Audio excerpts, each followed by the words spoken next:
And welcome back, everybody. This is the Warlock Gamer Kadash, and I can't believe I'm back at this, playing Doki Doki Literature Club again. So, I don't want to play this again, but I'm gonna push through it, you know. I'm gonna give this game 3 hours. We're already an hour and a half in, I believe. And I'm just gonna keep going. I'm gonna push through. I'm not in any coffee right now, and I'm just gonna go. I'm gonna do it. I'm gonna make it happen. So let's try to do a good show. I think last we left off, we're on the next day, gonna show our second poem to people. So let's start with Yuri, because we're trying to impress Yuri. Let's see what you've written for today. Yuri stares at the poem with a surprised expression on her face. She looks more concerned than surprised. Do you like it? Marky Moo. This one might even be better than yesterday's. How did you even pick up on this so quickly? Just yesterday I was telling you different kinds of techniques worth practicing. Maybe that's why. You did a great job explaining. I really wanted to try giving it more imagery. Yuri visibly swallows. It kinda turns me on a bit. Even her hands appear sweaty. Oh my god, what's going on? I'm not used to this. Used to what? I don't know. It's fine, take your time. Yuri breathes and controls her thoughts, or collects her thoughts. I know that Yuri likes to think before she speaks, so I offer that patience to her. Yeah, just being appreciated like this, I guess. It probably sounds really stupid, but seeing someone motivated by my writing, it just makes me really happy. Are you saying you've never shared your writing before? Yuri nods. Really? I don't believe it. I really only write for myself, and besides, people would just laugh at me. Do you really think that? Again, Yuri nods. Huh? Even your close friends? Yuri doesn't respond to that. I wonder why. Anyway, do you want to share the poem you wrote today? Yeah, I do. If it's with you, of course.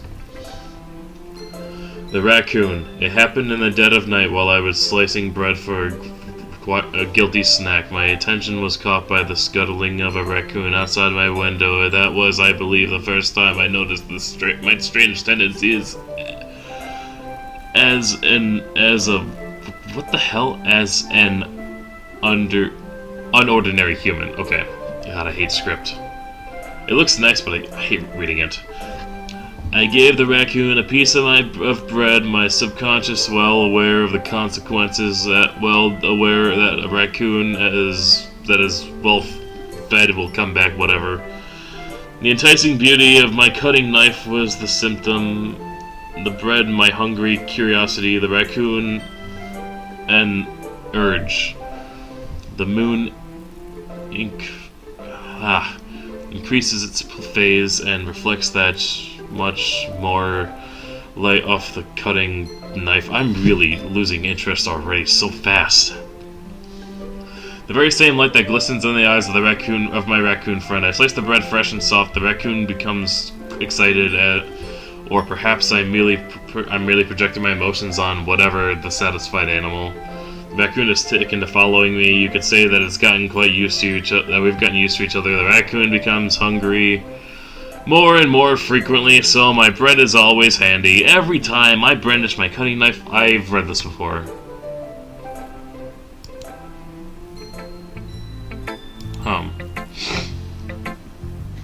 I was a little... Hold on a second. Hold on. Let me look in the history. Okay, no, this does continue from the other one. Why do I know that? Why do I know that? Oh, it's because it's from the episode that I lost. That's why it's familiar, okay. I was a little more daring with this one than yesterday's.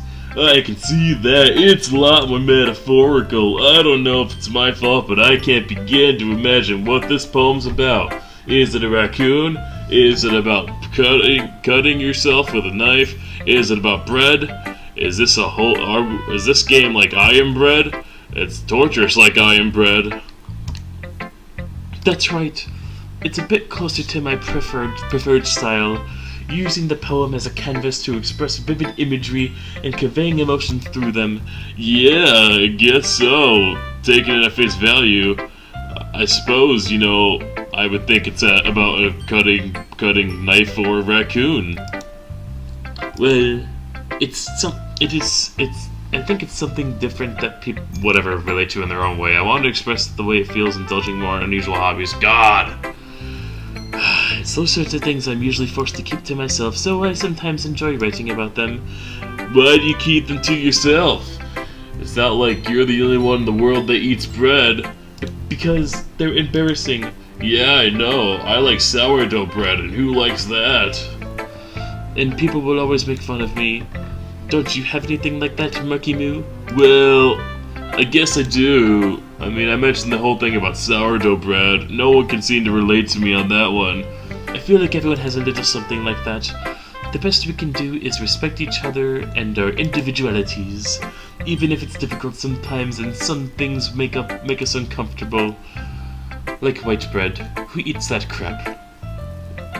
After all, if I hadn't learned to embrace my own weirdness, I would probably hate myself. I might be ranting a little bit now, but I'm glad that you're a good listener. You're good at a lot of things. Writing, listening, that's about it, I guess. Maybe it's not a lot of things. There really aren't many people like you, Murky Moo. That's exaggerating a little bit. I know more about just writing and I'm already listening. Yeah, whatever. It's just how I feel. I never thought I would feel so comfortable with sharing my writing, but now I almost feel like I look forward to it.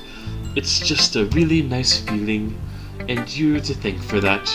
It's nothing, really. It literally is nothing. You're really making a big deal about nothing. Alright, let's do Monica. Hi again, Marky Moo. How's the writing going? Alright, I guess I'll take that. As long as it's not going bad. I'm happy that you're applying yourself. Maybe soon you'll end up with a masterpiece. I wouldn't count on that. You never know.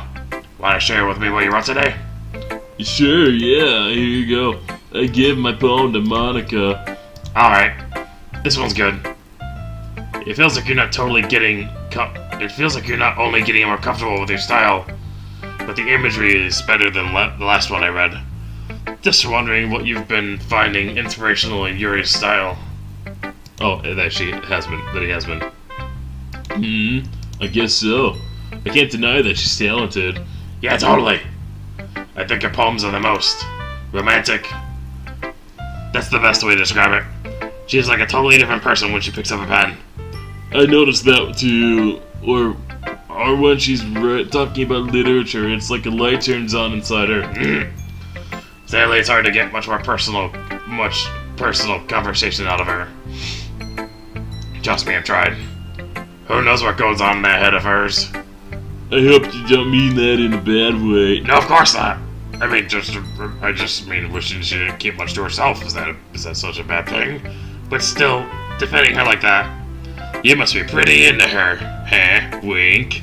You're completely misunderstood. Calm down, I'm just kidding. Besides, I'm pretty sure she's already got a boyfriend. Wait, really? Yeah, a fictional one anyway. It's just a hunch, but, well, there's not really anything wrong with that. Oh, well. Oh, well, I know. I was just saying. But anyway, you want to read my poem now? I like the way this one turned out, and I hope you do too. Alright, let's take a look already. Save me! The colors, they won't stop. Bright, beautiful colors, flashing, expanding, piercing. Red, green, blue. An endless cacophony of meaningless noise. The noise, it won't stop.